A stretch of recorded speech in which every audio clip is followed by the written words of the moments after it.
Kevin doesn't remember becoming a car. All he knows is that he is one. A crossover, technically. Not quite an SUV, but with ample trunk space, all-wheel drive, and enough elevation to look down his nose at sedans, plebs that they are. Kevin actually doesn't have a nose, and couldn't tell you what one is. He couldn't tell you anything because he's a car. But this expression more or less captures the vague notion of pride he enjoys in the quality of his design and the broadness of his market appeal. Rain falls and washes a few smears of bird shit from his windshield, his hood, his front passenger door. The water soothes his tired frame as a good bath always does. His coat of turquoise paint will look extra glossy when the sun comes out again. Kevin is pretty vain about this too.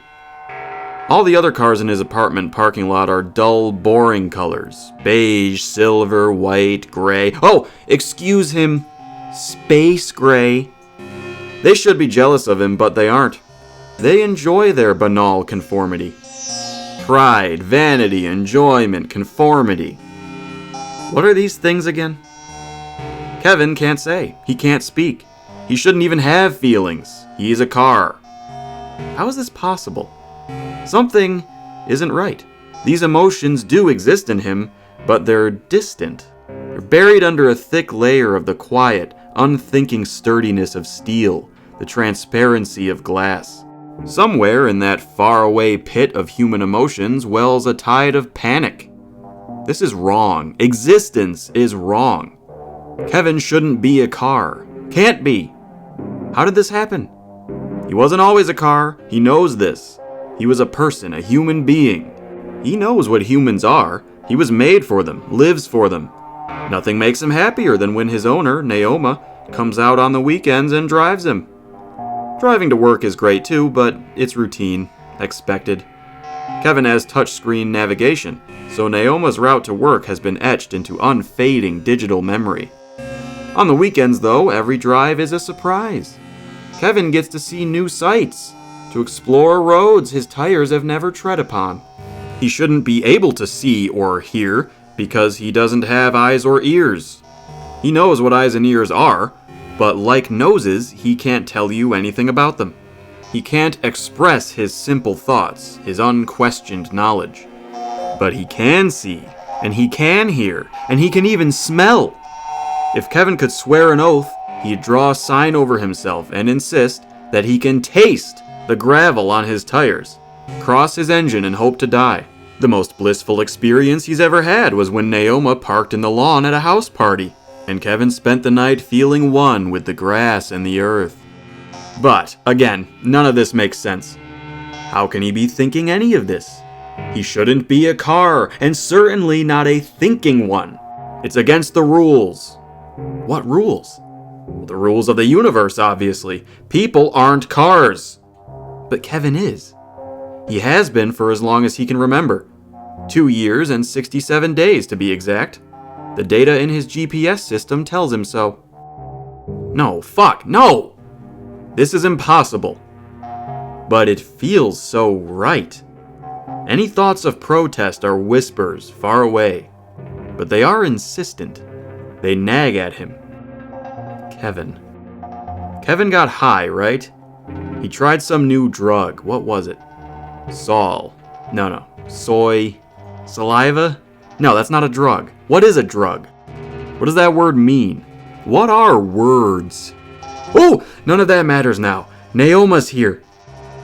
She opens the door and sits in the driver's seat, peeling a darkened, rain-soaked strand of hair from her cheek. She tears open a pack of cigarettes, puts one in her mouth, and lights it. She grunts suddenly and drops the lighter onto the mat that protects Kevin's interior from the debris and filth of shoes. Naoma shakes paint from her hand and picks the lighter back up again, taking a long drag of the cigarette. She stretches her legs out the open door and lets the rain soak into her slippers. What's up with this? Kevin has never seen Naoma smoke before. In fact, he doesn't like it. It'll make him stink. She blows smoke out into the atmosphere and takes another drag. The silver lining here is that she left the door open. After a few minutes, she drops her cigarette onto the pavement and stamps it out. She sighs and climbs out of Kevin, swinging his door shut with her hip. Kevin allows himself some mild disappointment. He thought they were going for a drive. That's always what it means when Naoma comes. Once in a while she'd come out with Rex, and the two of them would sit in Kevin for hours, listening to music and talking. Rex would smoke pot, which Kevin didn't like, but he always did it with the window down, and that counted for something. Anyway, even on these rare occasions, they'd at least be running Kevin's engine. Not this time. What a tease.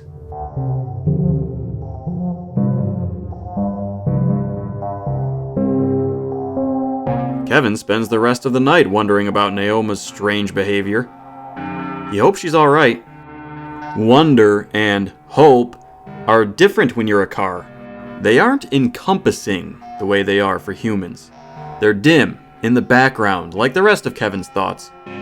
Most of his perception is tied up in the immediate sensation of the rain, the breeze, the itch of rust developing on his underside.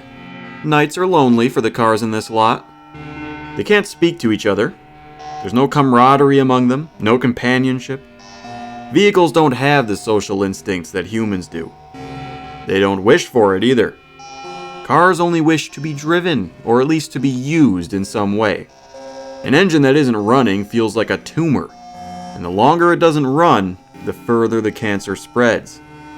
Once in a while, a couple will come along at night and have car sex. It's better than nothing, for the car that is. Vehicles have no conception of sexuality, so it's not like they get any kind of voyeuristic thrill from it. But it's something. It involves at minimum an opening and closing of doors, which usually turns on an interior light or two. That tinge of electricity through the circuits is like a warm match on a cold night. It's a small drop of aliveness onto a tongue that is slowly dying. Kevin has only experienced car sex once, as a car. He was still pretty new when it happened. Only a few months off the lot, about 4,000 miles on his odometer. It was Rex's birthday, and Naoma brought him in and they gave it a whirl. He didn't get very far. It was more like a wrestling match. Kevin didn't know what wrestling was, but that's what they said afterward. They mostly just giggled at how difficult the act was, logistically speaking. After about an hour of on and off attempts, interspersed with jokes and laughter, they gave up and went back into their apartment. The jostling was awkward for Kevin. The feeling of their weight shifting back and forth on his suspension was unnatural, like wearing a glove that doesn't quite fit. That's what Kevin would have compared it to when he was human. Wait, was he ever human, though? That wouldn't make sense. How could he ever have been human? Well, anyway, Naoma and Rex never tried car sex again. There was an old silver minivan across the parking lot that used to see a lot of action overnights, but Kevin hadn't seen this van for months. Probably the tenants had moved out, or maybe they crashed and died and the van got totaled. Kevin's gravest fear is to be totaled. It's the only blemish on the otherwise perfect rapture that comes from a good drive. Underneath all that highway ecstasy, a tiny voice always pokes at him. Smaller and quieter even than the vague ripples that pass for his usual thoughts, saying in not even a whisper, "She could destroy you today."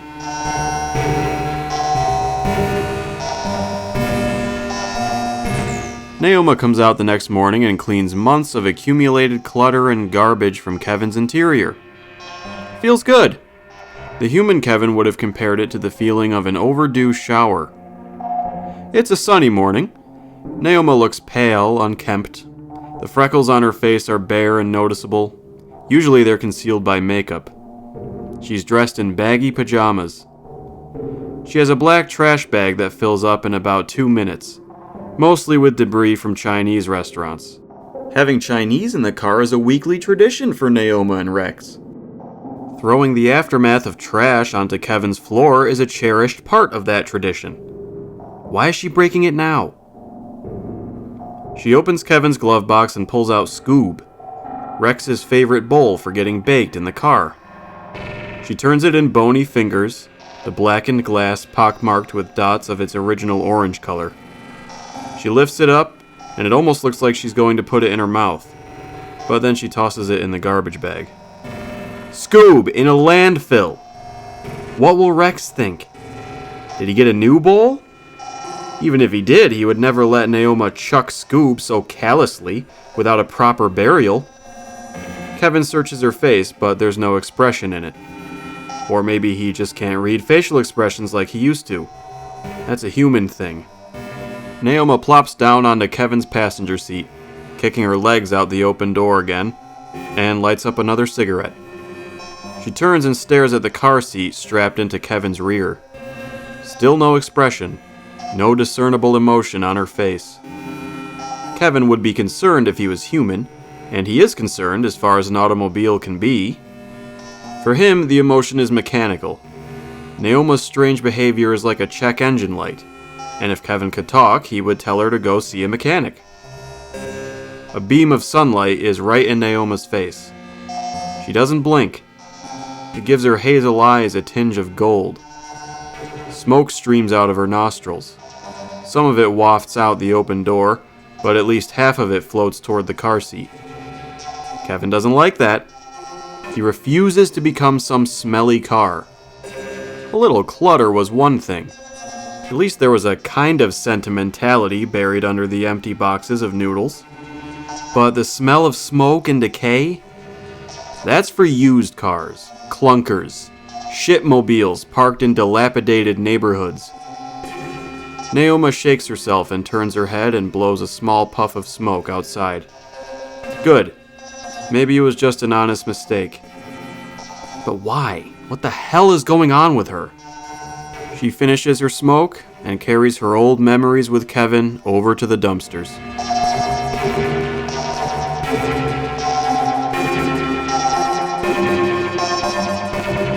It's morning the day after Kevin's cleanup. Naoma comes out and straps her daughter into the car seat. Nisa is 3 years old, dressed all in pink. She clutches a filthy stuffed rabbit in her fingers and occasionally her mouth. Naoma walks around to the driver's side and gets in and puts her keys in the ignition. This is a wonderful feeling for Kevin. If he was human, he would make an innuendo out of it. Naoma turns the key and Kevin fires up. Warmth from the engine courses through his lines like a perfect mix of opiates and uppers. It's the bliss of divine love finally falling upon a lost soul. The return of feeling to paralyzed limbs. Naoma backs him out of his parking space and they get onto the road. Heavenly delight becomes euphoria as Kevin accelerates to a cruise. 30 miles per hour through the neighborhood, then 45 on the main road. All of Kevin's strange fears about his existence as a car have been blown away like stale exhaust fumes. How can anyone not want to be a car? This is how eagles must feel. Free, alive, and damn near invincible. The confining earth reduced to a blur below you. Kevin loses himself in the joy of the drive for a while, but is soon brought back to reality as Nisa and Naoma begin to talk. They've both been unusually quiet, and all this mystery and weirdness is becoming as much as a car can bear. It's worth pulling his attention away from the rapture of flight to get to the bottom of things. "Mommy," Nisa says, "why are we going to Daddy's house?" "What do you mean, why?" Naoma chuckles. "Why does he have a house?" "It's Grandma and Grandpa's house," Naoma says gently. "We've been there like a million times. Remember when we talked about this?" Nisa stares out the window for a few minutes, rabbit ears at her lips.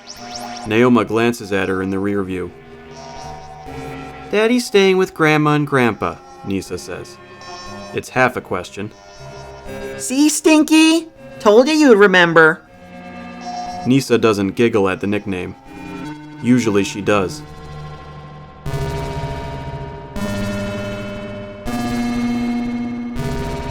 Naoma leaves Kevin running in Grandma and Grandpa's driveway while she drops Nisa off inside. Another weird novelty. Kevin isn't used to idling. Naoma read somewhere that it was bad for the car in the long run. She's a good owner. She cares about Kevin.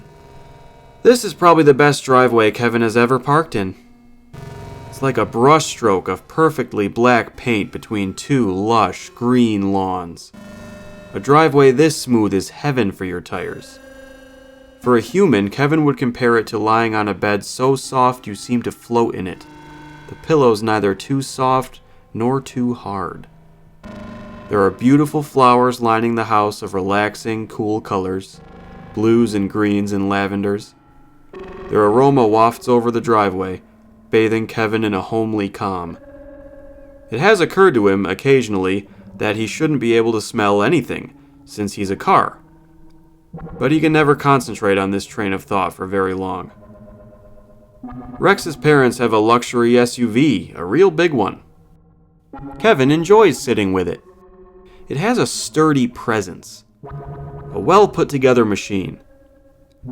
Kevin prefers to hang out with high-end vehicles. He's the newest and most well-kept car in Naoma's parking lot, and he doesn't like that. Naoma had a friend in Kevin's passenger seat once, and she said, "Never be the smartest person in the room." If Kevin could talk, he would tell you that his feelings are equivalent to this. Never be the nicest car in the lot. There's nothing rational about this notion, and Kevin almost knows it. Almost, but not quite. It's actually a mistranslation of emotions from before... Before what? Oh well, it doesn't matter. Naoma comes out of the house after just a couple of minutes. Usually they stay here much longer. Kevin doesn't mind, much as he enjoys the company of the SUV. Now they get to drive again. They go down into the city and park in another familiar place. A parking lot sandwiched between a clutter of buildings. Work.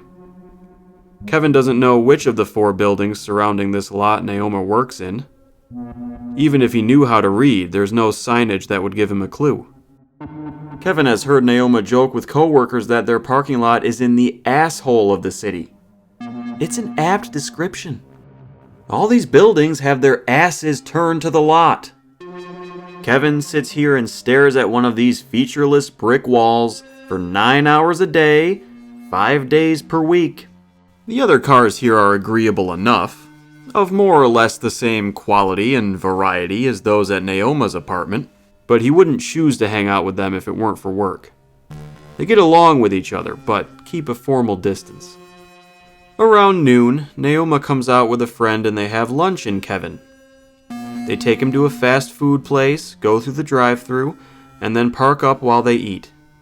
Kevin loves this. New parking lots are always exciting. The scenery is different every time, and in this case, it's much more interesting than a brick wall. Now Kevin is facing a gas station, and he can see the street. A 3-lane boulevard with stoplights all along it. Watching traffic is a favorite hobby for Kevin, and he soaks it up whenever the opportunity presents itself. He spends a good while absorbed in this before his attention drifts back to Naoma and her friend. They have finished with small talk and work gossip, and for some reason, Kevin finds it vitally important to listen to what they're saying now. He doesn't know why, but their conversation feels existentially, cosmically significant for him. So it's temporary, says Naoma's friend. Her name is Shauna. Kevin sees her at least once a month. That's what we settled on. Do you want it to be temporary? Naoma takes a long, steady breath, which turns out to be a drag on another cigarette. Kevin didn't notice that she'd lit one up. She blows the smoke out the window. I don't know what I want. Well, what does he want? He doesn't know either. That's the whole issue. Naoma sticks her hand outside and taps some ash out of her cigarette. The wind blows bits of it into Kevin's treads. He doesn't know who he is. He isn't about anything. It's all weed and video games and music that goes nowhere. Shauna takes her milkshake out of Kevin's console cup holder and sips it.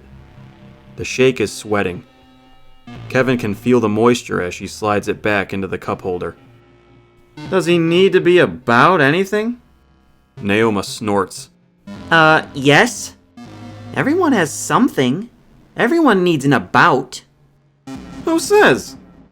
No one needs to say, Naoma says. It just is.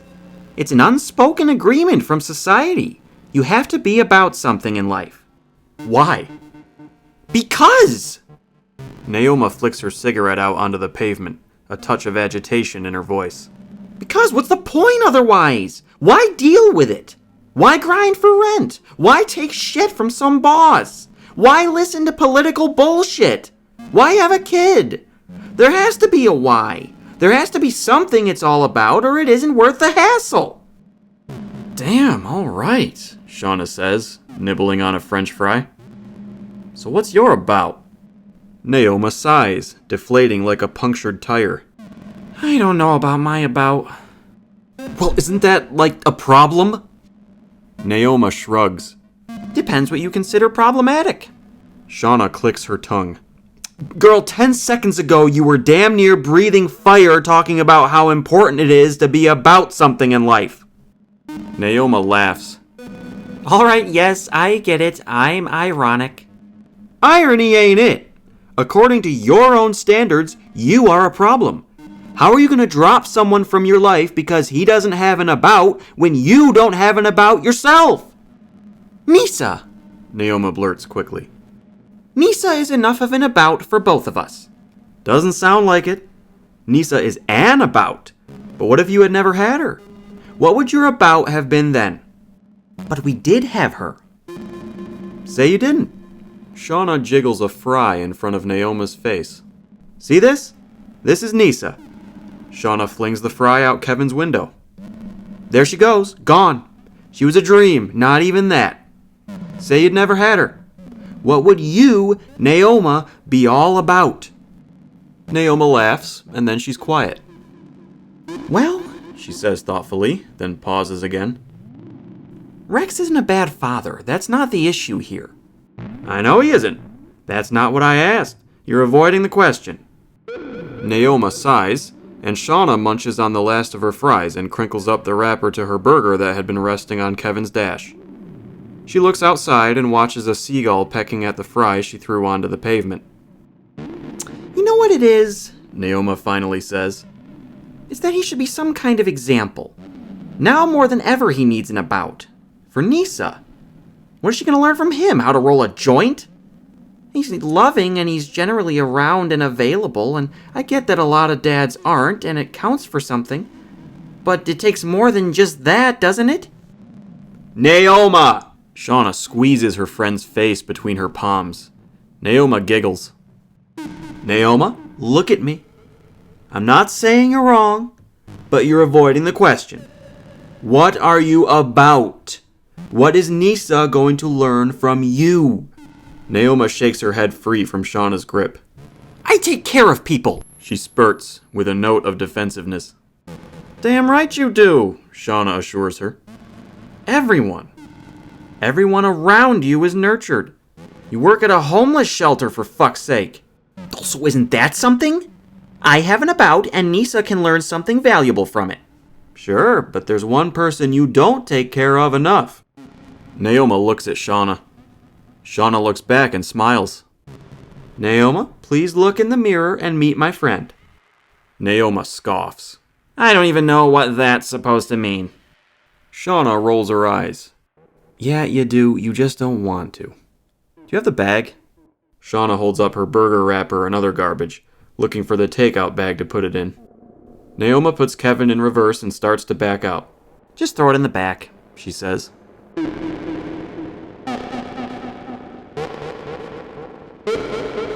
After work, Naoma climbs into Kevin with a strange man. His hair is so long that he sits on it. Kevin can feel it through his passenger seat cushion. It's itchy. The man's beard is long too, coming down over his gut in dirty blonde strands. Naoma reaches over him toward his seatbelt. He squints at her. She quickly pulls her arm back as the man pulls the seatbelt across his chest. Sorry, she says. She puts her keys in the ignition and turns Kevin on. You think I never been in a car before? The guy says. He phrases it kindly, as a genuine question. No, I was just... I don't know, I'm just...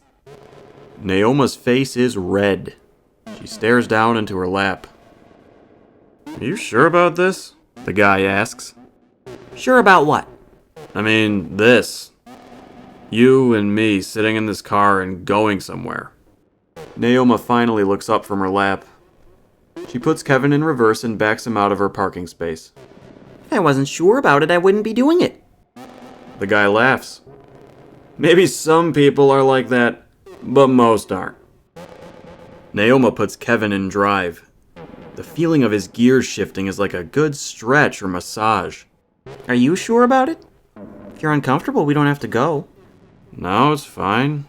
He shrugs. I just don't get it. I have nothing to offer you. They reach the stop sign at the edge of the parking lot and Naoma brakes hard. Who says that? She turns on him with fierce compassion. Who? Who told you you have nothing to offer? The guy gestures casually at everything. The general situation. Well, it's bullshit, Naoma tells him. Just because you've had a hard time doesn't mean you have nothing to offer. The guy shrugs. All right. Naoma looks at him for a moment, then turns Kevin onto the road and accelerates. You have plenty to offer, she says. You shouldn't believe whoever told you otherwise. All right, the guy says. Neither of them speak for the rest of the drive. In 3 minutes and 47 seconds, they arrive at a fast food place and park by a window facing the dining room. Naoma and her new friend go inside and sit down and eat. They choose a table by the window. Kevin watches for the next 2 hours while they talk. He can't hear what they're saying, but it looks like Naoma is doing most of the talking.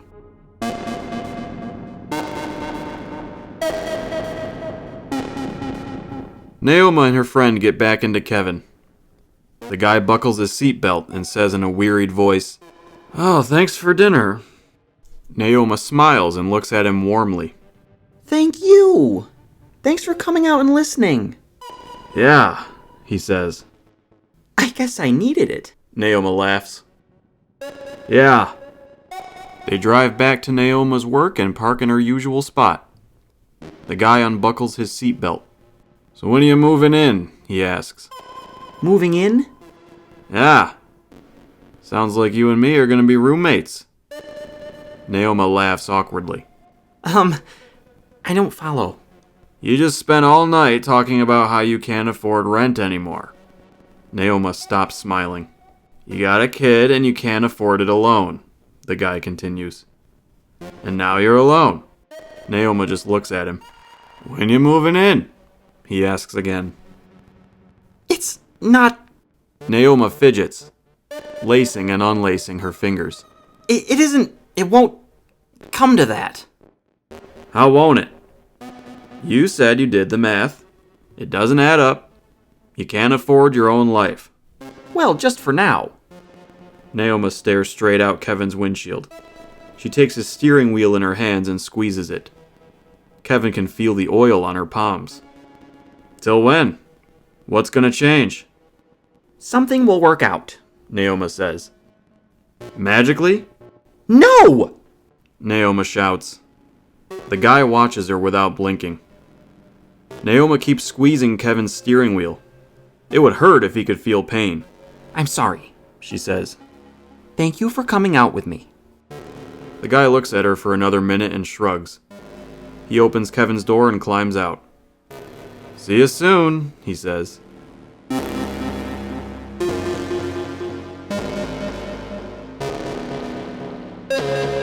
From there, Naoma and Kevin drive back to Rex's parents' house and pick up Nisa. Neither of them say anything for most of the trip home. Soft golden streaks from passing streetlights brush Naoma's face as they drive along. Nisa seems hypnotized by the pattern.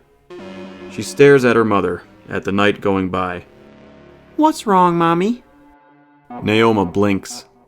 Nothing, honey.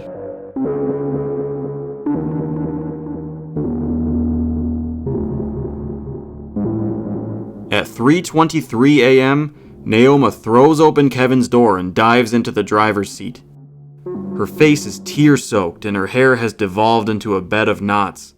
She sucks long, hard gasps of air through her nose and blows them out of her mouth, as if disgusted by the taste of it. The first snow of the year dusts the windshield.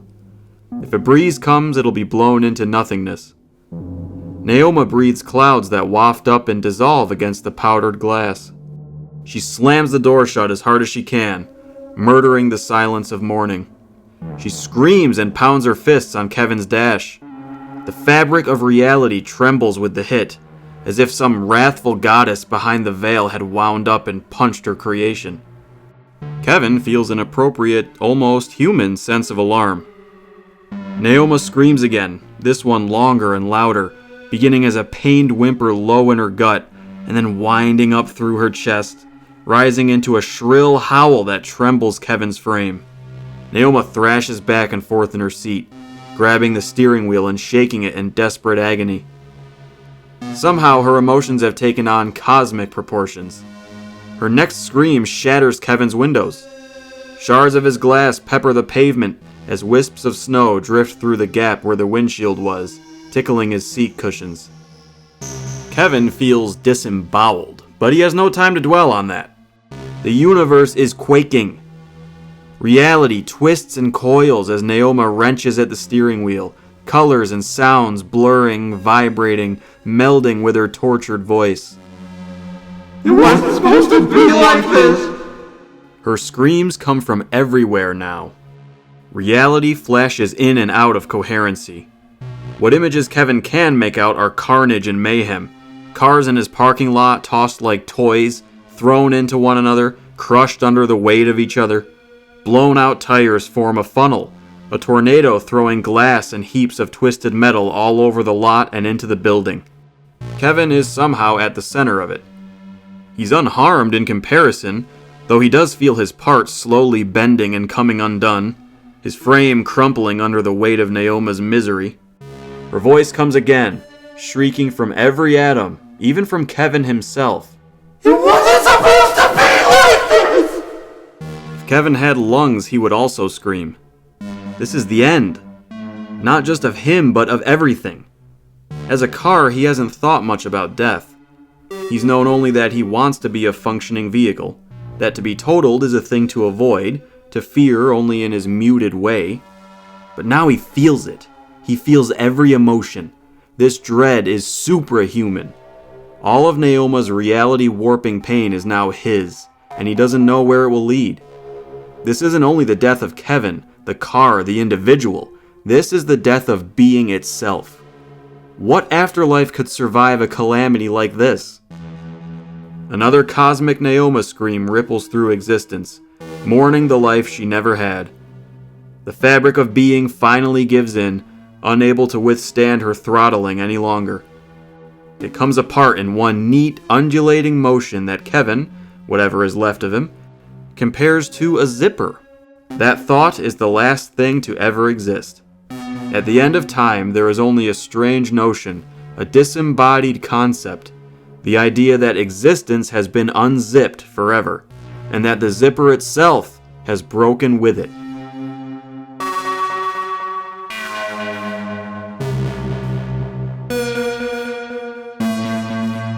When nothing exists, there is no time. And so Kevin, after what feels like an instant, not even that, wakes up on his bathroom floor. Bathroom? Yes, it is a bathroom! He can feel the floor tiles on his skin. Skin! He has skin! He bolts upright, running his arms, real arms, from his chest up to the top of his head, then down to his knees. He takes a fistful of greasy hair in his right hand and savors the texture of his jeans between the fingertips of his left. He's real. He's alive. He's human. For the first time in all his 30 years, Kevin cries with happiness. Those 30 years happened. He remembers. He had a childhood, teenage angst, relationships, love. He had a fiancée. They had a life, an apartment. This is it. He's in their bathroom, on the floor. Why? He stops sobbing and looks up at the counter. A glass bong is sitting on it, coated in years of blackened filth. That's right, she left him. He's losing the apartment. He has a month to pack his shit and get out. He grabs the edge of the counter and drags himself up, slowly getting his feet under him. He isn't weak or in pain. His head is just zonked, and the melodramatic gesture feels appropriate. Kevin holds the bong up to the light. He can see almost none of the light through all the tar and buildup. This bong is no stranger to strange nights. But tonight was a completely new category of weird. What the hell happened? Kevin remembers meeting his plug at a diner, as he often did. They ate pancakes together, and Kevin spent all of brunch complaining about his situation and how he didn't know what to do now. Afterward, they went out to the plug's car. Now that he thinks back on it, Kevin feels bad for that car. It looked like decay. It was a beige sedan, dented from multiple fender benders. The wheels were rimless. The driver's side door was wider than the rest of the car. Having lived as a car, Kevin shudders to imagine what it must be like to be so decrepit. The plug had opened his passenger door and dug through the glove box. He produced a small baggie. It contained a couple of tiny black nuggets, each about the size of Kevin's thumbnail. The plug slapped the baggie onto the palm of Kevin's hand. "Feast your lungs on this," he'd said, grinning mysteriously. Kevin poked at the nuggets through the plastic. They looked greasy, oily, unappetizing. "What are these, your dingleberries?" he asked. The plug frowned. "Be more respectful when you talk about Sally. She's a teacher. You are in need of education, my friend." "Who the fuck is Sally?" The plug shook his head. He looked just like an unwashed hippie, complete with bell-bottoms and a beanie, shaggy and unshaven, purple-tinted sunglasses even on a gray morning. "What did I just say about respect, Space Bro? Sally's gonna show you what to do with your life, so I don't have to listen to you bitch about it. Can't have you bringing down my vibration like this." "But what is it?" The plug's car door creaked as he swung it shut. A few flakes of dust fell by his tire. "Just smoke it." He ambled around to the other side of his car, perpetually dazed. "But what is it?" Kevin repeated. "How much do you want for it?" The discolored door of the sedan shrieked as the plug wrenched it open. He plopped onto the seat. "Just..." He batted his hands around his head, trying to shoo away the bad vibes. "Go home and smoke it. You'll learn everything you want to know and everything you don't want to know. Your shit will be figured out expeditiously." Kevin looks into the bathroom mirror. A human face looks back at him. Brown-eyed, black-haired, scruffy beard, pale to the point of sickliness. It's a baffled face, existentially dumbfounded. It is anything but educated. 2 years as a car. That was anything but expeditious. He lived those 2 years. What was he supposed to have learned? He opens the door and staggers out of the bathroom, bong in hand. He crosses the hallway to his bedroom and looks at the clock. 8:03 p.m. He had gone into the bathroom to smoke around 7:40. 2 years in 23 minutes? He shakes his head. Everything is as he'd left it. The floor is decorated with days of dirty laundry. The bed hasn't been made since she left.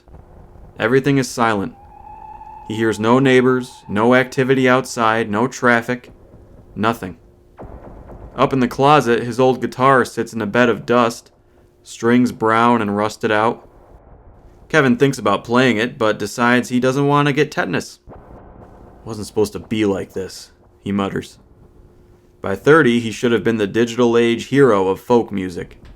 He was supposed to be the Bob Dylan of the 21st century. He wanders into the living room. His controllers and gaming console sit on the TV stand, occupying the only dustless spot. The coffee table in the center of the room is littered with crumbs of weed and resin. 2 burned-out bowls lie together in the mess. 2. She'd left hers behind. He looks at the bong in his hand. "Wasn't supposed to be like this," he says again, more loudly this time. He goes into the kitchen, takes the trash can out from under the sink, and drops the bong inside. He returns to the living room and sweeps the bowls and debris off the coffee table and into the garbage. Nobody is in the parking lot when he goes out to the dumpster. The brisk air tickles his throat. A few stray snowflakes swirl in his path, the first of the year. Out of habit, he scans the lot, looking for that turquoise crossover he always admires. He's never met the neighbor who owns it. Never even seen them, come to think of it. But they must be interesting to own a vehicle like that. He looks in every direction, but he doesn't find it.